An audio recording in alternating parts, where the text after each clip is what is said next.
এই যে হলো সম পরিমাণ রেগে নেবেন এই দাগটা 15 দিনের ভিতরে অর্ধেক নামাই ঠিক আছে নি এবার চোখ বন্ধ কর এমন যায় কিনা এমন চাই ঠিক আছে তাহলে এইটা হইলো আর আমার একটা হইলো বাস আর আমি এর একসাথে ঠিক আছে ব্যাস। আঙ্গ দরকার নাই এই ঠিক আছে নি এবার চোখ বন্ধ কর বাস ঠিক আছে ভালো করে সাবান তো ওয়াশ করে তুই দেখবি আরো করছি এর গ্লাস সাইজে ঠিক আছে নি হ্যাঁ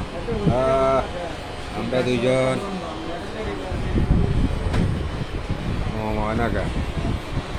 হ্যাঁ আমরা দুইজন এক লাগে আরে বুড়ানি লাগে না জোরো লাগে ভাই বয়স কি আর কম হয়েছে না হ্যাঁ তোর তো চুল দাঁড়ে হ্যাঁ আর তো চুল ঠিক আছে নি তুই আর চুল চুল দাঁড়ে রাজ তুই হলে দাঁড়ে রাখছে তুই না আবার ফেলে দিবি ওই যে আর এক রকম